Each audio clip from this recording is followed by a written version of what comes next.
ఇంతకుముందు వీడియోలో princess cut బ్లౌజ్ని ఎలా కట్ చేసుకోవాలో నేర్పించాను కదా.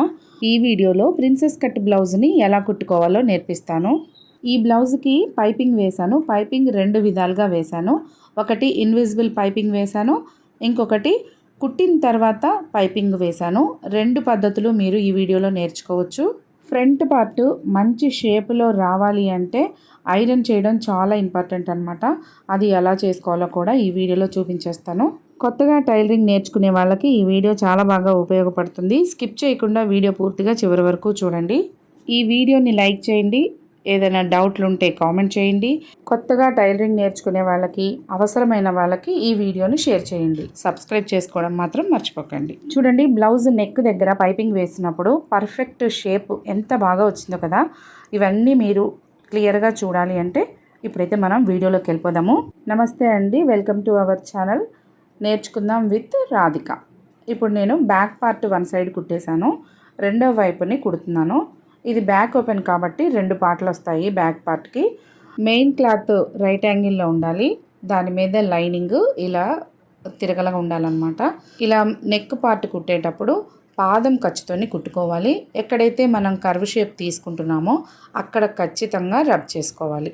ఇలా నెక్ పార్ట్ కుట్టిన తర్వాత ఎక్స్ట్రా ఉన్న క్లాత్ని కట్ చేసి ఇలా అక్కడక్కడ కత్తెరతోటి కట్ చేసుకోవాలి. నెక్ పలక షేప్ వచ్చిన దగ్గర ఖచ్చితంగా కట్ చేయాలి. ఇలా కట్ చేసేటప్పుడు జాగ్రత్తగా చేసుకోవాలి, లేదంటే మనం వేసిన కుట్లు కట్ అయిపోతాయి. కాబట్టి జాగ్రత్త. ఇప్పుడు ఈ ఖర్చు మీదకి లైనింగ్ని టర్న్ చేసి పైన ఓవర్ స్టిచ్ వేసుకోవాలి. అంటే లైనింగ్ అణిగిపోయేటట్లుగా కుట్టుకోవాలన్నమాట. ఇది లైనింగ్ ఖర్చుని రెండింటిని కలిపి కుట్టాలి. లైనింగ్ని పూర్తిగా లోపలికి టర్న్ చేసుకొని ఎక్కడైతే మూల మలుపు వస్తుంది చూసారా, ఈ మూల మలుపు దగ్గర ఇలా మెలి తిప్పుకుంటే షేప్ పర్ఫెక్ట్గా వస్తుంది అనమాట. ఇప్పుడు ఒక 1/2 ఇంచు ఖర్చుతోటి పైన టాప్ స్టిచ్ వేసుకోవాలి. ఇప్పుడు ఈ బ్యాక్ పార్ట్ చుట్టూరు కుట్టుకోవాలి. లైనింగ్ మెయిన్ ఫ్యాబ్రిక్ రెండు సమానంగా ఫోల్డింగ్స్ లేకుండా ముడతలు రాకుండా చూసుకొని చక్కగా చుట్టూరు కుట్టిన తర్వాత ఎక్స్ట్రా ఉన్న క్లాత్ మొత్తాన్ని కట్ చేసుకోవాలి. ఇప్పుడు బ్యాక్ టక్స్ వేసుకోవాలి. టక్స్ వేసుకోవడానికి ఆల్రెడీ మనం ఇక్కడ గుర్తులు పెట్టుకొని ఉన్నాం కదా, ఆ సింబల్ దగ్గర ఇలా ఫోల్డ్ చేసుకొని టక్స్ వేసుకోవాలి. టక్స్ వెడల్పు 1/2 ఇంచ్ ఉండాలి, పొడవు 5 అంగుళాలు ఉండాలి. కటింగ్ వీడియోలో మీకు క్లియర్గా చూపించాను, చూడండి. ఇలా బ్యాక్ టక్స్ వేసిన తర్వాత ఎంత చక్కగా నీట్గా వచ్చిందో, ఫోల్డింగ్స్ లేకుండా బుగ్గలు రాకుండా చక్కగా వచ్చింది కదా. ఇప్పుడు ఉక్సులు పట్టీ వేసుకోవడానికి ఒక 2 అంగుళాల వెడల్పు ఉన్న క్లాత్ తీసుకొని ఇలా సెంటర్కి ఫోల్డ్ చేసి ఫస్ట్ ఉక్సులు పట్టీ వేయడానికి ఇలా జాయింట్ వేసుకోవాలి. తర్వాత ఫోల్డ్ చేసుకొని కుట్టాలి. ఫోల్డ్ చేసేటప్పుడు ఆల్రెడీ మనం నెక్ కుట్టేసాం కాబట్టి ఫినిషింగ్ అయిపోయింది కాబట్టి లోపలికి ఫోల్డ్ చేసుకొని తిరగల వైపు నుంచి కుట్టుకుంటే మనకి నీట్గా కనిపిస్తుంది అనమాట. కింద వైపున ఫోల్డ్ చేయాల్సిన అవసరం లేదు. కింద మనం నడుము పట్టి ఇంకా వేసుకోలేదు కాబట్టి ఫోల్డ్ చేయక్కర్లేదు. ఇప్పుడు ఆల్రెడీ కుట్టిన పార్ట్ వేసుకొని రెండింటిని సమానంగా ఉన్నాయో లేదో చూసుకోవాలి. ఇక్కడ మనం నడుము పట్టి వేయలేదు కాబట్టి ఒక 1/2 ఇంచ్ ఎక్స్ట్రా వచ్చింది. అది నడుము పట్టి వేసుకుంటే కొలత సరిపోతుంది. ఇప్పుడు నడుము పట్టి వేసుకోవడానికి 1.5 అంగుళం వెడల్పున్న క్లాత్ తీసుకొని సెంటర్కి ఫోల్డ్ చేసి ఇలా నడుము పట్టి కుట్టుకోవాలి.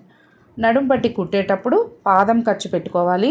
టక్స్ ఎక్కడైతే వచ్చిందో అక్కడ ఒక చిన్న కుర్చీ పెట్టుకుంటే షేప్ అనేది నీట్గా వస్తుందన్నమాట. మీరు టైలరింగ్ చేసేటప్పుడు నేను చెప్తున్న టిప్స్ ఫాలో అవుతూ కుట్టండి, మీకు పర్ఫెక్ట్ బ్లౌజ్ రెడీ అయిపోతుంది. ఏ వంకలు ఉండవు, ఎలాంటి తేడాలు రావన్నమాట. మంచి ఫినిషింగ్ వస్తుంది. ఇప్పుడు ఖర్చు మీదకి ఈ నడుము పట్టీని తిప్పి ఓవర్ స్టిచ్ వేసుకుంటే ఖర్చు నడుము పట్టి చక్కగా అణిగి కుట్టుబడుతుంది అనమాట. ఇప్పుడు ఈ నడుము పట్టిని పూర్తిగా లోపలికి ఫోల్డ్ చేసి చక్కగా తిరగల వైపు నుంచి కుట్టుకుంటే మంచి ఫినిషింగ్ వస్తుంది. ముడతలు రాకుండా కుట్టుకోవాలి. ముడతలు వచ్చాయంటే చూడటానికి బాగుండదు. చూడండి, నీట్గా చక్కగా కుట్టడం పూర్తయిపోయింది కదా. ఇప్పుడు బ్యాక్ పార్ట్లు రెండు ఒకదాని మీద ఒకటి పెట్టి చూసుకుంటే ఎంత పర్ఫెక్ట్గా వచ్చాయి కదా, రెండు సమానంగా. చాలా బాగుంది. ఇప్పుడు దీన్ని పక్కన పెట్టేసుకొని హ్యాండ్స్ కుడదాం. హ్యాండ్స్ కుట్టేటప్పుడు దీనికి పైపింగ్ వేసుకోవాలి. పైపింగ్ వేసేటప్పుడు మీ చేతి వాళ్ళు చూసుకోండి. మీకు కుడి చేతి వాళ్ళ ఎడమ చేతి వాళ్ళ చూసుకోండి. ఇక్కడ నా మిషన్కి ఉన్న సెట్టింగ్స్ని బట్టి నేను కుడి చేతి వైపు నుంచి కుట్టాల్సి వస్తుంది. హ్యాండ్ వైపుకి పైపింగ్ క్లాత్ వేసుకోవాలి, ఖర్చు వైపుకి ఖర్చు రానివ్వాలి. ఇలా వేసిన తర్వాత ముందు మనం చేతి లోతు ఎటువైపు వేసుకున్నామో దానికి ఆపోజిట్లో ఇంకొక చేతిని వేసుకోవాలి. ఇప్పుడు చేతి లోతు ఫస్ట్ది నా వైపుకి వచ్చింది, అందుకని రెండవది బయట వైపుకి పెట్టాను. ఇప్పుడు 2 చేతులు మనకి కరెక్ట్గా వస్తాయి అన్నమాట. ఇలా కుట్టిన తర్వాత చూపిస్తున్నాను చూడండి. రివర్స్లో మనకి 2 చేతులు లోతులు ఉంటే మనకి కరెక్ట్గా వస్తాయి అన్నమాట. ఒకటి రైట్ ఒకటి లెఫ్ట్. ఇప్పుడు ఒరిజినల్ ఫేసింగ్ ఉంటే మటుకు మీరు ఖచ్చితంగా ఫేసింగ్ చూసుకొని వేసుకోవాలి. ఒరిజినల్ మీద లైనింగ్ వేసేసి పైపింగ్ బయటికి కనిపించేలాగా ఇలా జాయింట్ వేసుకోవాలి. చక్కగా కుట్టిన తర్వాత మళ్ళీ ఖర్చు మీదకి లైనింగ్ని ఫోల్డ్ చేసి లైనింగ్ మీద ఓవర్ స్టిచ్ వేసుకున్న తర్వాత పూర్తిగా హ్యాండ్ని లోపలికి టర్న్ చేసిన తర్వాత ఇలా ఒక 1/2 ఇంచ్ ఖర్చులో రెండవ స్టిచ్ వేసుకోవాలి. ఇప్పుడు ఈ లైనింగ్ మీద నుంచి హ్యాండ్ చుట్టూరు కుట్టుకోవాలి. మెయిన్ ఫ్యాబ్రిక్ని లైనింగ్ని రెండింటిని జాయింట్ చేస్తూ ఫోల్డింగ్స్ లేకుండా నీట్గా సర్దుకుంటూ కుట్టుకోవాలి. ఇలా కుట్టిన తర్వాత మనం ఎక్కడెక్కడైతే కట్స్ పెట్టుకున్నామో చూసుకొని అక్కడ పెట్టుకోవాలి. ఖచ్చితంగా షోల్డర్ మీద ఒక కట్టు, చేతి లోతు దగ్గర ఒక కట్టు పెట్టుకోవాలి. చేతిని ఇలా ఫోల్డ్ చేసిన తర్వాత ఖర్చు దగ్గర సమానంగా ఉండేటట్లు చూసుకోవాలి. చంక దగ్గర ప్లస్ పాయింట్ రావాలి అంటే సమానంగా ఉండాలి.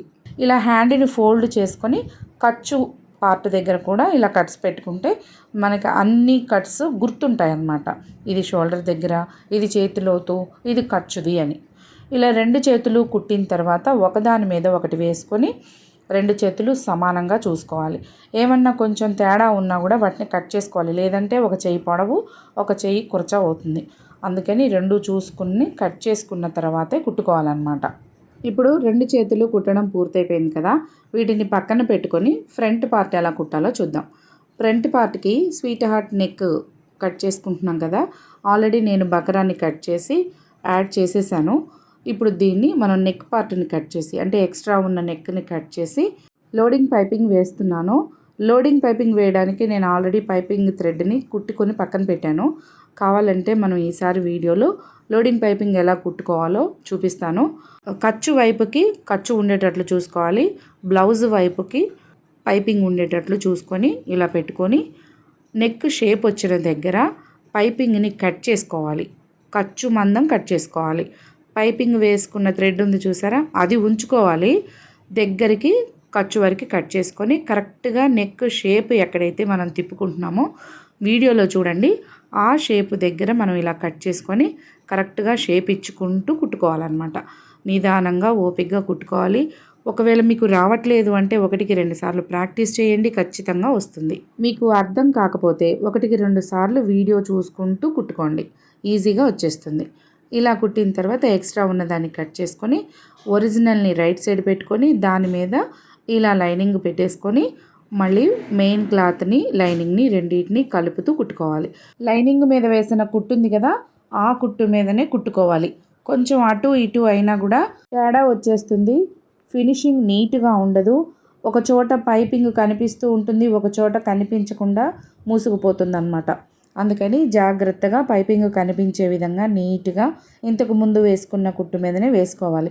ఫస్ట్ మనం ఏమన్నా కొంచెం తేడాగా కుట్టుకుంటే సరి చేసుకోవచ్చు, కానీ కుట్టడం మాత్రం నీట్గా కుట్టుకోవాలి. ఇలా కుట్టిన తర్వాత మధ్యలో ఎక్స్ట్రా ఉన్న క్లాత్ని కట్ చేసుకోవాలి. మధ్యలో మనకి అక్కడక్కడ షేప్ వచ్చింది కదా, కోన్ షేపు, ఆ కోన్ షేప్ దగ్గర కట్స్ పెట్టుకొని ఇలా ఖర్చు మీదకి లైనింగ్ని మలిచి లైనింగ్ మీద టాప్ స్టిచ్ వేసుకోవాలి. ఇలా వేస్తే లైనింగ్ రివర్స్ చేసినప్పుడు నీట్గా ఫోల్డ్ అవుతుందన్నమాట. ఇలా కుట్టేటప్పుడు లైనింగ్ ఎడ్జ్కి కుడతారు చాలామంది. నేనైతే ఒక పాదం ఖర్చు తీసుకొని ఒక 1/4 ఇంచు గ్యాప్లో కుడతాను.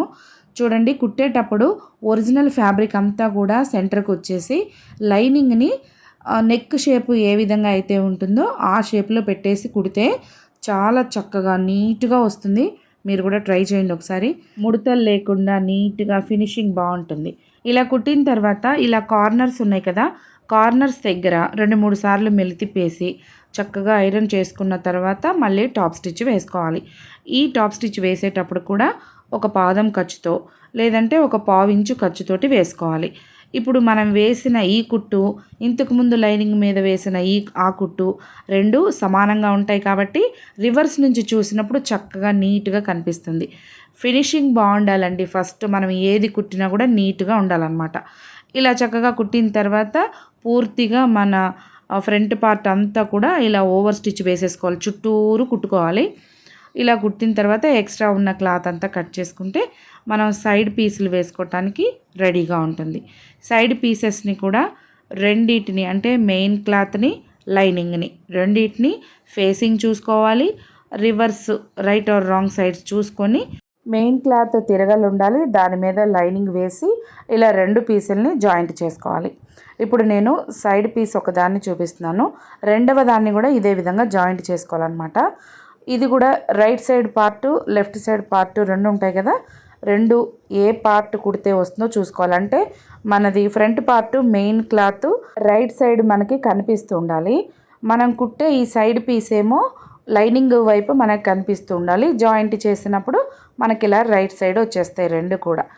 ఇలా కుట్టిన తర్వాత రెండవ పార్ట్ని కూడా ఇదే విధంగా కుట్టుకోవాలి. ఇది కుట్టేటప్పుడు ఏం చేయాలి అంటే మనం చంకల వైపు నుంచే జాయింట్ వేసుకోవాలి. ఫ్రంట్ పార్ట్కి సైడ్ పీసులు రైట్ ఆర్ లెఫ్ట్ 2 ఉన్నాయి కదా, 2 కూడా జాయింట్ చేసేటప్పుడు చంక భాగం నుంచే జాయింట్ వేసుకోవాలన్నమాట.